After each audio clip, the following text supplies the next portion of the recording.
The weight of the world pressed down on me as my parents raised their glasses in a celebratory toast to Lennox. They proudly declared they'd paid off all of her $360,000 student loans. I stood there, frozen, my stomach churning with a mix of disbelief and hurt. As my father beamed, my mind raced, trying to comprehend the unfairness of it all. My twin sister, Lennox, had always been the golden child, the one who could do no wrong. And as much as I hated to admit it, it felt like I was forever cast in the role of the lesser twin, the one who never quite measured up, no matter how hard I tried. Growing up, it was clear. Lennox was always the favorite. On our 10th birthday, she received a shiny new laptop to fuel her artistic ambitions, while I was handed a stack of science books.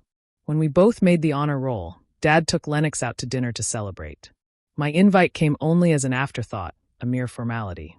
When it was time for braces, she got the invisible aligners that were the envy of every teenager, and I was stuck with the clunky, traditional metal ones. The pattern never changed. No matter how hard I worked, it was always Lennox who received the accolades, the attention, the validation.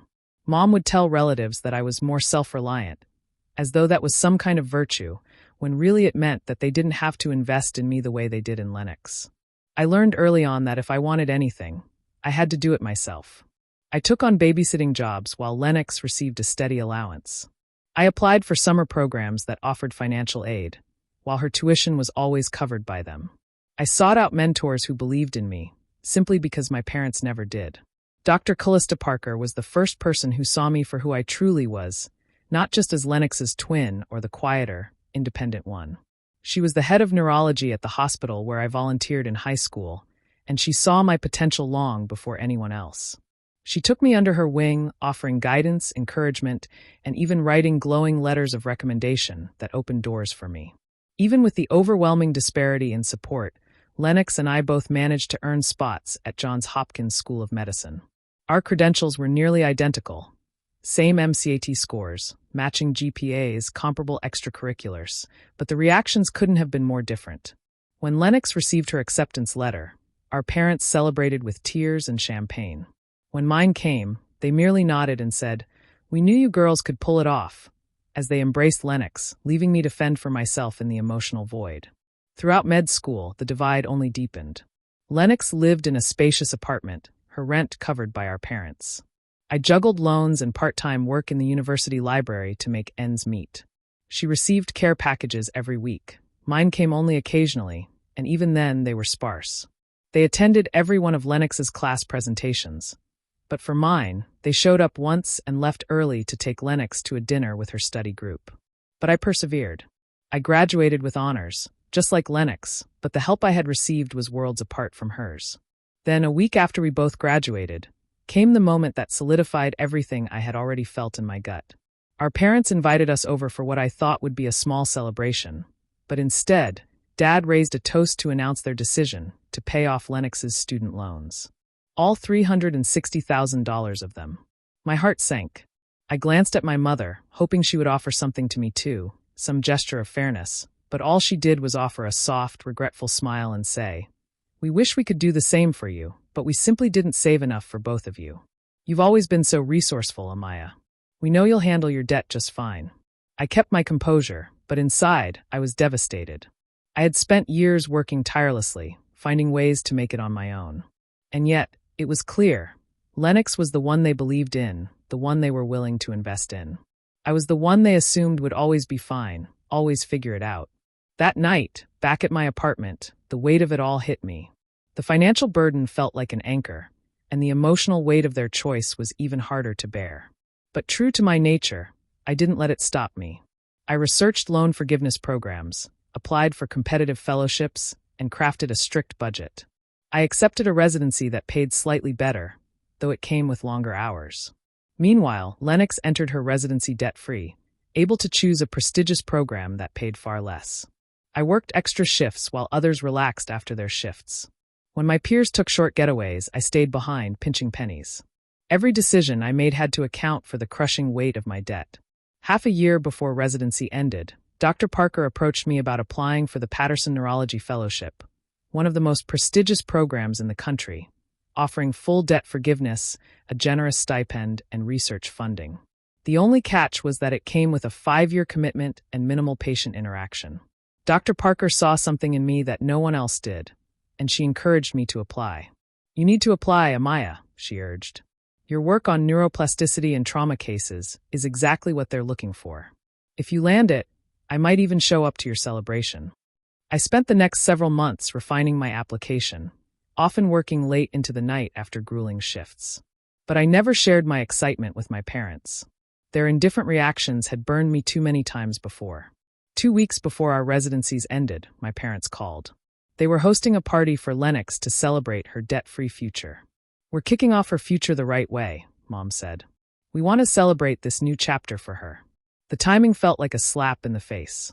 I had just finalized my repayment plan for the next 15 years, but I masked my frustration. "Sounds lovely," I replied. I agreed to help set up for the party, despite how much it tore at me.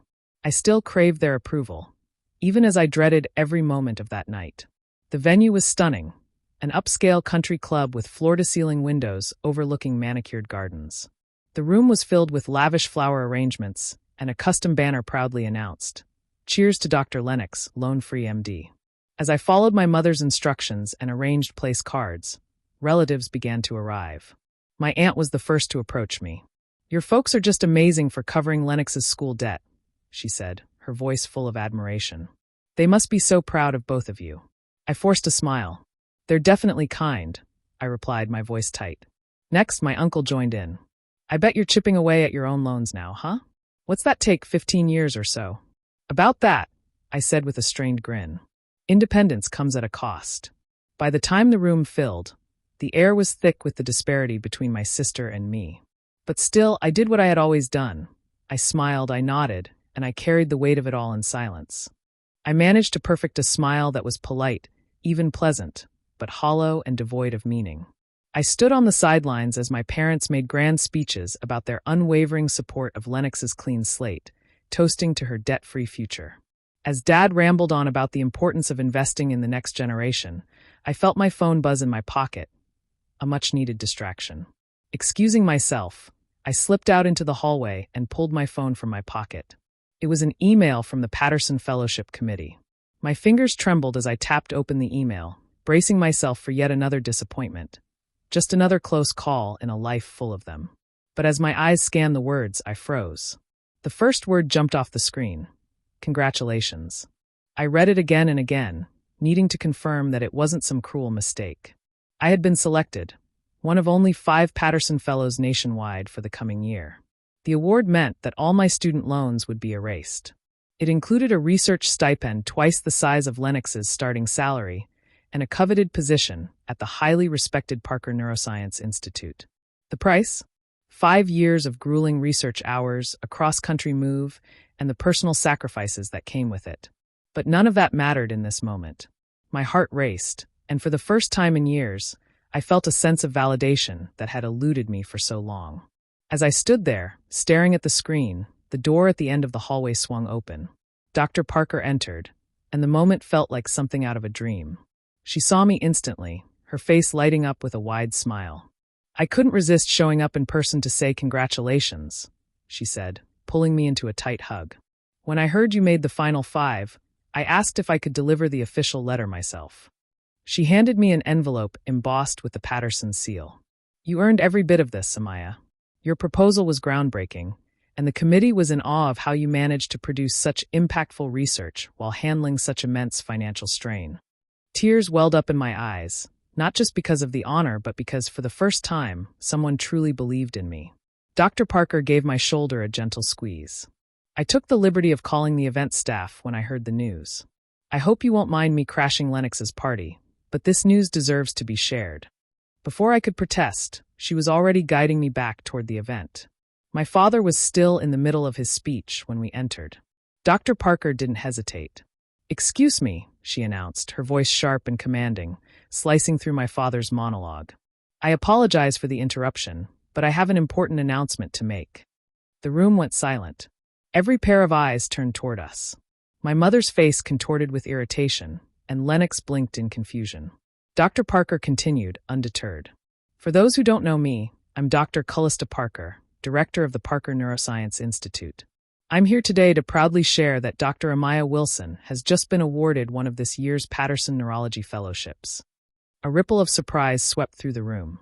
My father froze, his champagne glass suspended in midair. This is the highest honor in our field, granted to just 5 doctors across the nation, Dr. Parker continued, her voice resonating with pride. It recognizes extraordinary promise and innovation in neurological research. The fellowship includes total loan cancellation, a substantial grant, and a research post at our institute. A hush fell over the room, suffocating in its weight. Then, out of nowhere, Lennox started clapping.